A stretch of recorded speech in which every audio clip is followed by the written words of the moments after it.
추석 연휴 이후 코로나19 확산세가 이어지는 가운데 부산에서도 집단 감염 사례가 끊이지 않고 있습니다. 전통시장 상인들이 잇따라 확진되면서 부산시가 이 시장의 이름과 확진자 동선을 공개하는가 하면 새로운 집단 감염 사례도 나타났습니다. 송광모 기자입니다. 동구 부산진 시장입니다. 추석 연휴가 끝난 지난 23일 이후 이 시장에서 상인 4명이 코로나19에 확진되면서 부산시가 전체 상인 530여 명에 대해 코로나19 진단검사를 실시했습니다. 그 결과 6명이 추가 확진되면서 누적 확진자는 10명으로 늘었습니다. 결국 부산시는 시장 이름과 환자 동선을 공개하고 추석 전후로 건물 지하 1층과 지상 1층에 방문한 사람들에 대해 진단검사를 실시하기로 했습니다. 식품 판매하는 곳과는 달라서 마스크를 벗고 음식을 시식을 하신다든지 하는 상황에 대한 우려는 없습니다만은 그 실외가 아닌 실내 공간에 하루 사이 부산에선 42명이 코로나19에 확진됐습니다. 강서구의 한 사업체에서는 직원 1명이 확진돼 전수조사를 벌인 결과 직원 7명과 이들의 가족 2명이 추가로 확진됐습니다. 신규 집단 감염 사례는 강서구 소재 사업체입니다. 직원 확진자 중 6명은 회사 기숙사에 거주하면서 접촉을 한 것으로 파악되었습니다. 추가 확진된 42명 중 14명은 추석 명절을 전후해 다른 지역에 방문했다 확진자와 접촉한 사례인 것으로 파악됐습니다. 방역당국은 최근 2주 동안 다른 지역 사람들과 접촉했다면 증상 유무에 관계없이 코로나19 진단검사를 받길 권고했습니다. MBC 뉴스 송광모입니다. 부산이 이달 들어 전국 대도시 가운데 처음으로 초고령 사회에 진입했습니다. 가장 늙은 도시가 된 건데요. 결혼과 출산, 또 청년 정책에 예산을 퍼부어도 인구 감소세를 막지 못한 겁니다. 부산시는 앞으로 축소 사회에 적응하자는 새로운 관점의 인구 정책을 내놨습니다. 윤파란 기자입니다. 중년 여성들이 강의실에 모여 수업을 듣습니다. 한켠에서는 동영상을 보며 나홀로 강좌가 진행 중입니다. 이런 문화를 누릴 수 있는 공간이 사실 없거든요. 근데 저도 직장을 다니고 있는데 오늘은 제가 온라인 학습을 한다고 여기 왔거든요. 그래서 그런 점들이 신중년에게도 많이 도움이 될 거라고 생각하고. 주민센터였던 이 건물은 금정구의 인구 감소로 장전 2, 3동이 통합되면서 쓰임을 다했습니다. 대신 리모델링을 거쳐 어린이부터 노인까지 이용할 수 있는 세대별 맞춤 공간으로 탈바꿈했습니다. 특히 45세에서 65세, 신중년을 위한 학습관이 생긴 건 부산에서 처음입니다. 그런 갑작스러운 변화에 또 본인이 적응을 하는데 어려움을 겪고 있으니 그분들에게 좋은 도약의 길을 열어주는데 이 학습관이 커다란 역할을 할 것이라 생각을 합니다. 부산의 만 65세 이상 노인 인구는 2003년 7%에서 2015년 2배로 뛰었습니다. 그리고 6년 만인 이번 달 부산 시민 5명 중 1명이 노인입니다. 전국 대도시 가운데 최초로 초고령 사회에 진입한 겁니다.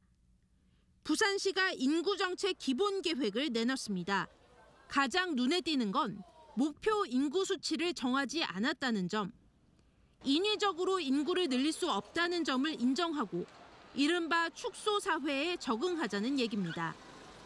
1인 가구, 신중년, 노인, 외국인 청년 등 다양한 세대와 계층을 세밀하게 지원해 개인 삶의 질을 높이는 것으로 방향을 전환했습니다.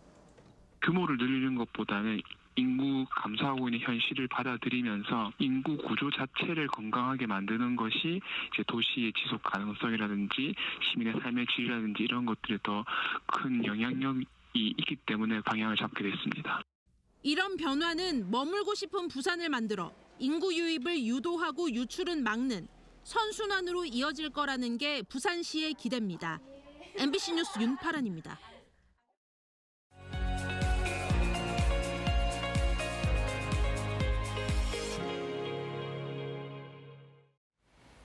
네, 영화 제작에 있어서 사전 기획이나 촬영만큼 중요한 부분이 바로 후반 작업입니다.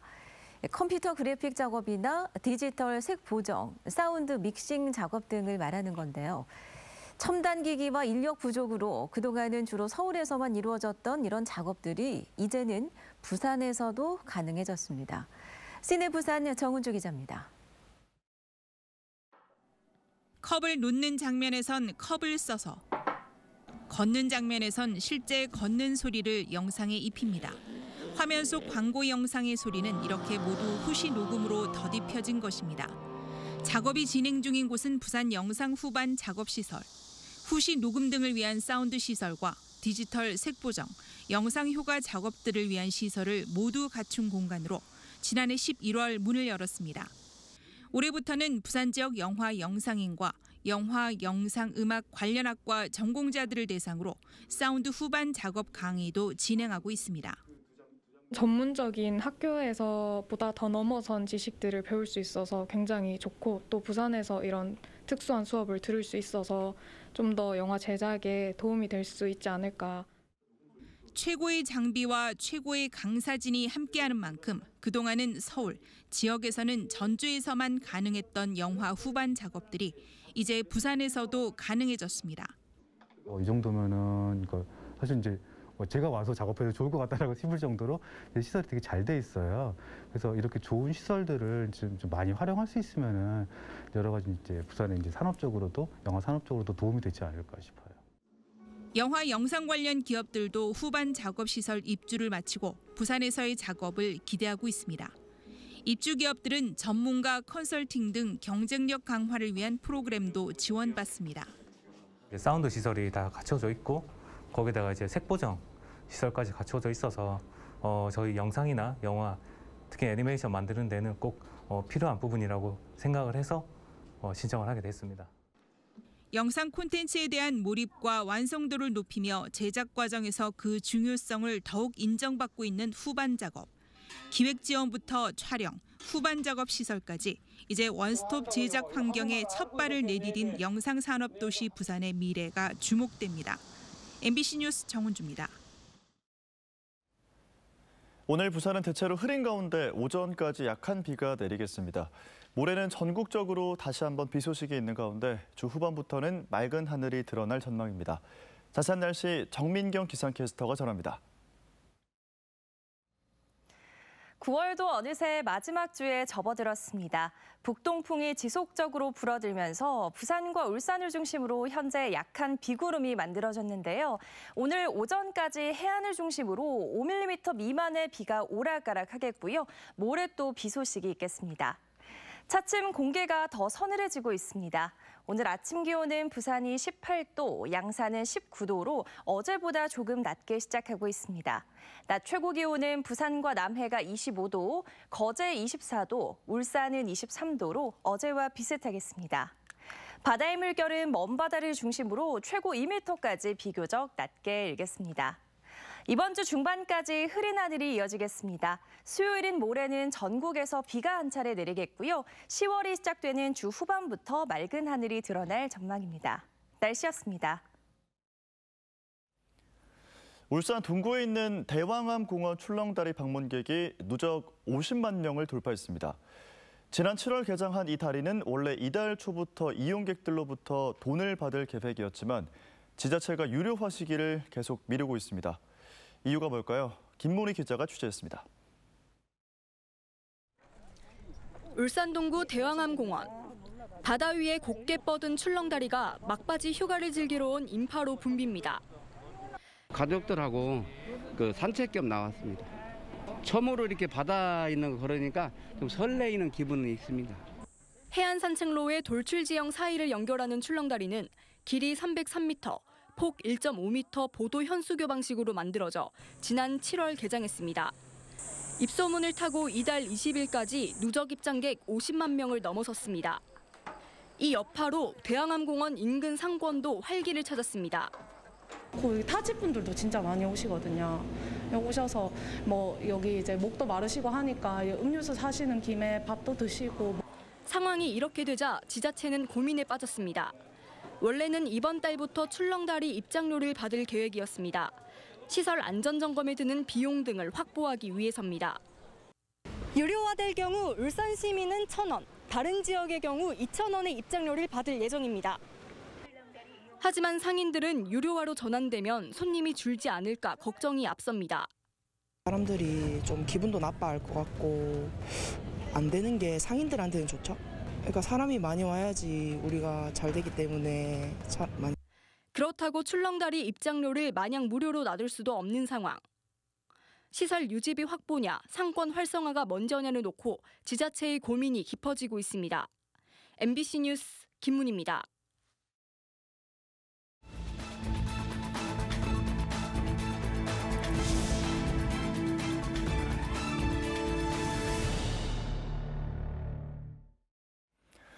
어제 오후 4시쯤 남구 문현동의 한 체육관에서 원인이 밝혀지지 않은 불이 나 소방서 추산 300만 원 상당의 재산 피해를 내고 20분 만에 꺼졌습니다.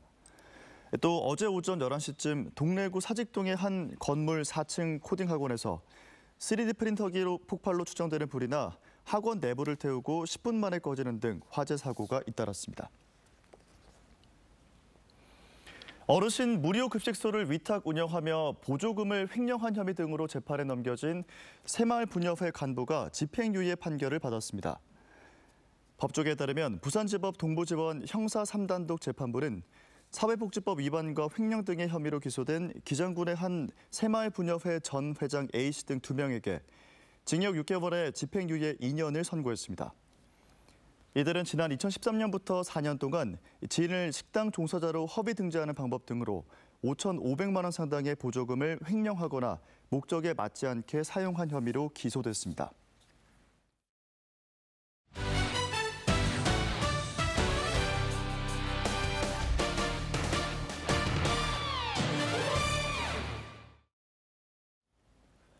프로야구 롯데자이언츠는 어제 서울에서 열린 키움 히어로즈와의 2차전 경기에서 2대 11로 졌습니다. 롯데는 2회부터 매회 홈런을 허용하다 4회 초 지시환의 투런포로 추격의 불씨를 살렸지만 4회 말 키움에 6실점하며 일찌감치 승기를 뺏겼습니다. 롯데는 지난 23일부터 열린 중위권 경쟁팀 SSG 랜더스와 3연전, 키움 히어로즈와의 2연전에서 단 1승을 거두는 데 그쳐 53승 4무 61패로 8위에 머무르고 있습니다. 올해 초 뇌동맥류 수술을 받았던 롯데자이언츠 외야수 민병헌 선수가 은퇴했습니다. 롯데 구단에 따르면 민병헌은 최근까지 현역 연장과 은퇴를 두고 숙고했으며 어제 최종적으로 현역 선수 생활을 마무리하고 치료에 전념하기로 결정했습니다. 민병헌은 지난 2019년 뇌동맥류가 발견됐고 병원 측 소견에 따라 지난 1월 수술을 받았습니다. 2018 시즌부터 롯데 유니폼을 입은 민병헌은 342경기에 출전해 홈런 28개, 134타점을 기록했고 KBO 통산 1,438경기, 751득점의 성적을 남겼습니다. 부산신항 서컨테이너 부두 운영사 선정을 위한 협상이 당초 예정보다 지연되고 있습니다. 부산항만공사는 애초 추석 전에 우선 협상 대상자인 동원 신항 컨테이너 터미널 컨소시엄과 협상을 마무리 지을 예정이었지만 오는 30일까지 협상 기간을 연장했다고 밝혔습니다. 항만공사는 사업자가 현재 운영하는 북항 신간만부두 인력을 신항으로 옮기는 문제와 관련해 노사 협의가 필요한 부분이 있는 등 정리한 사안이 남아있어 기간을 연장했다고 설명했습니다.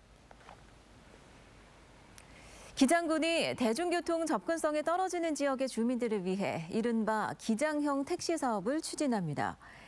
기장군은 버스의 운행 횟수가 적거나 운행되지 않는 관내 7개 마을에 택시 31대를 배차해 오전 9시부터 오전 7시부터 밤 8시까지 운행할 계획으로 현재 택시 사업자를 모집하고 있습니다. 택시 요금은 1,300원으로 차액은 기장군에서 보조금으로 지원할 계획입니다. 부산 지역 소방서 가운데 처음으로 기장소방서에 어린이집이 문을 엽니다. 부산소방재난본부는 내년 3월 기장군 정관읍 기장소방서에 지상 3층 규모의 공동 직장 어린이집이 문을 열 예정이라고 밝혔습니다. 근로복지공단과 부산시가 20여억 원을 투입해 보육실과 조리실 등을 갖춘 이 어린이집은 소방관뿐 아니라 24개 지역사업장 직원의 자녀까지 모두 49명이 이용할 수 있습니다.